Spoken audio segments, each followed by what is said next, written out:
cozy horror. That for sure sounds like a contradiction, doesn't it?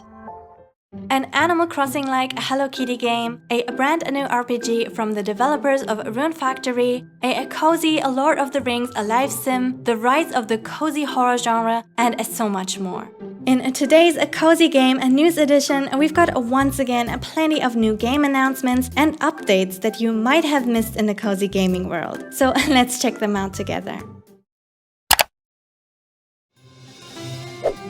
New light has been shed on Tales of the Shire, an upcoming live sim heavily inspired by the Lord of the Rings universe, as press and content creators have recently had hands-on experience with the first demo version at Steam's Summer Showcase event. Centered around living the life of a hobbit, Tales of the Shire initially raised concerns among players regarding its art direction and game design, but these worries seem to have been eased as players experience the demo for the first time. Apparently, cooking will be central to the gameplay, with a focus on detailed mechanics like arranging different dishes on a plate and planning dinner dates with other hobbits. Another highlight is the detailed decorating mode, offering plenty of options for clutter and small items to truly make the world feel lived in. And I already know that cluttercore lovers will get their full enjoyment out of this. To be quite honest, I did have my doubts too, but after seeing the first gameplay footage of Tales of the Shire, I thought the game looks really promising to me. And as a huge Lord of the Rings fan, I cannot wait to dive in this winter. If you still can't get enough of cooking, the developer of Chef RPG, an upcoming pixel art RPG inspired by Stardew Valley, has released a brand new trailer that has us fans eagerly awaiting its release on September 12th for PC and Nintendo Switch. This game focuses on gathering ingredients in a beautifully pixelated world, managing various types of establishments like restaurants, bakeries, and tea houses, and of course socializing with diverse and unique characters that you can also romance. Because why else are we here, right?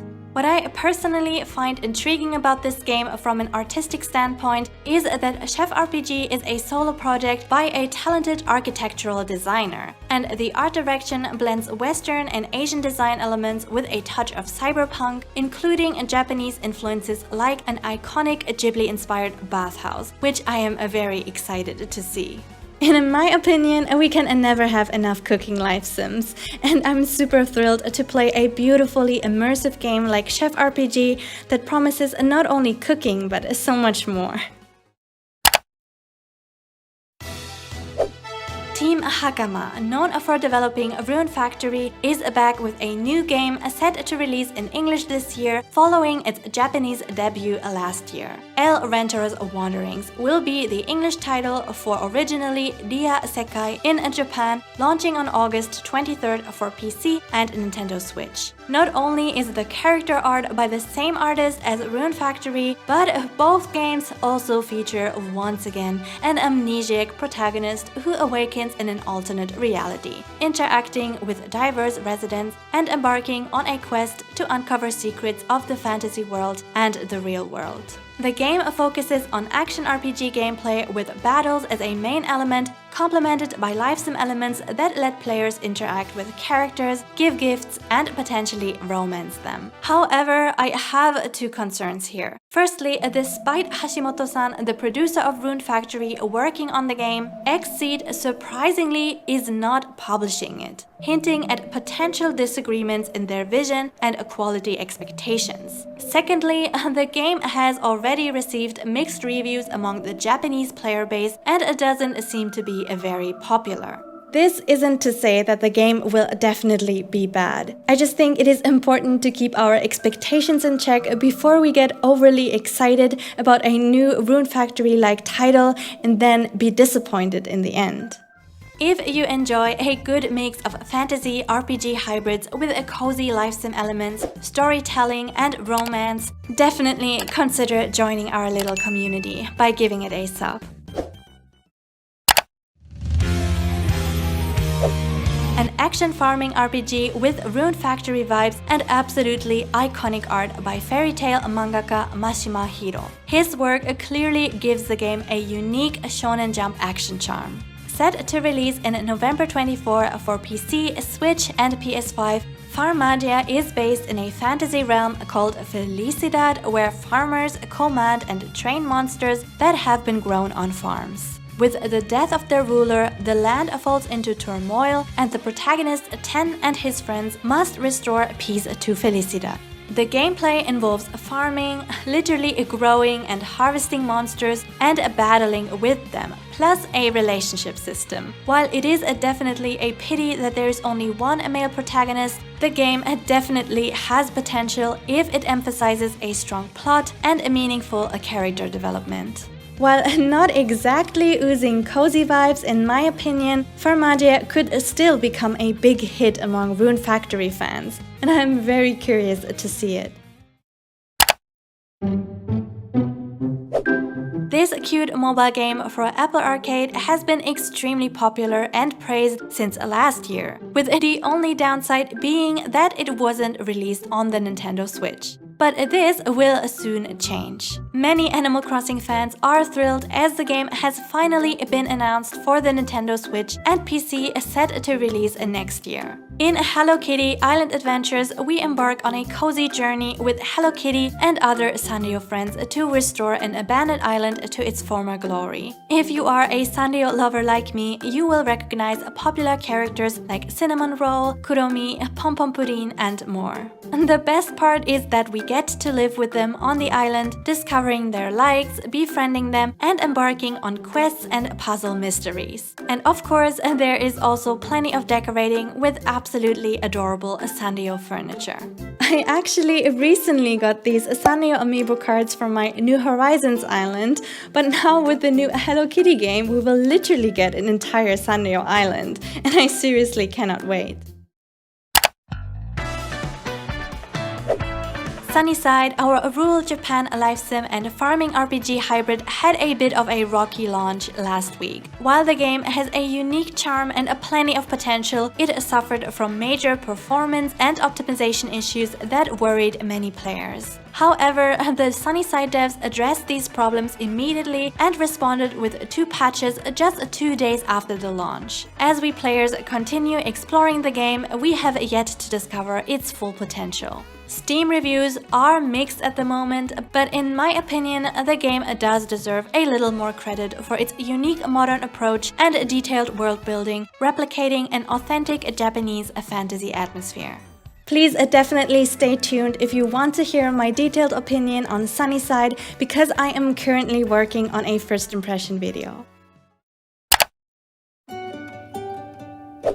The final wave of DLC content, Skies of Azoria, has dropped for Fae Farm, and it comes with an entire new realm of clouds to explore, if that isn't a fitting theme for this channel. If you haven't played Fae Farm in a while, this might be the perfect incentive to dive back into the game. This DLC doesn't only come with 3 big new sky areas, dungeons to explore, and quests to complete, we will also get to grow new crops, buy new outfits, and meet entirely new love interests. It seems like this content expansion will definitely keep us entertained for quite a while.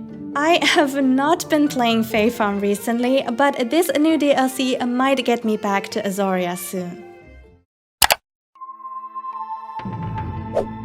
If there is anything that has my full attention in the sea of farming life sims, it is the rise of a completely new subgenre in the cozy niche: cozy horror. That for sure sounds like a contradiction, doesn't it? But I can't help but feel incredibly intrigued by this brand new idea, which seems to be very self-aware and critical of the cozy genre, while putting the storyline into the foreground, along with darker aspects of humanity and socializing mechanics. Now, before wrapping up this episode, let me introduce 2 more upcoming cozy horror titles that you will definitely want to put on your radar.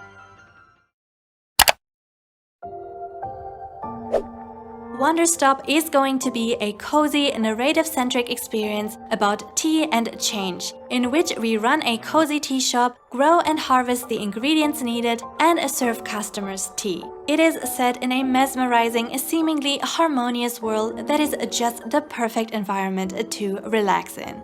Or is it? This is good for me. I I need to enjoy this. I feel good. I'm happy. I'm happy. I'm happy. Davy Redden, the creator of Wanderstop and the Stanley Parable, describes it as a slow burn experience that won't be for everyone, but if we do give it a shot, it will be worth our time. And he wants this game to feel extremely human and real. Essentially, it will be a story about what it is like to try to bring ritual and harmony into our lives, and what a grueling process that can actually be. I definitely do understand that Wanderstop is not going to be the traditional cozy experience that everyone can enjoy, but my personal hopes are actually over the roof at this point. But let me know what you think. Grave Seasons will be a rare treat for mystery crime lovers and possibly red flag romance enjoyers in the Otome and dating sim scene. It is a story-rich farming life sim in which we become a part of a community, do some farming, and socialize. But it comes with a twist. There is a serial killer among the peaceful townsfolk, and it is our job to build up the community, discover the town's secrets, and eventually identify who is behind it all. And just maybe also stop the murders. It will feature supernatural elements and a romance. Now, do we get to accidentally or not so accidentally date the serial killer? That is the important question here. Grave Seasons still seems to be quite early in development, but I'm already so excited to see the socializing elements and how the story is going to play out. Which one was your highlight of today's episode? And also, does sound cozy horror like something you could enjoy, or is it an absolute no-go? I would really love to know. But that's everything from me. Have a lovely day, my friends, and see you in the next video.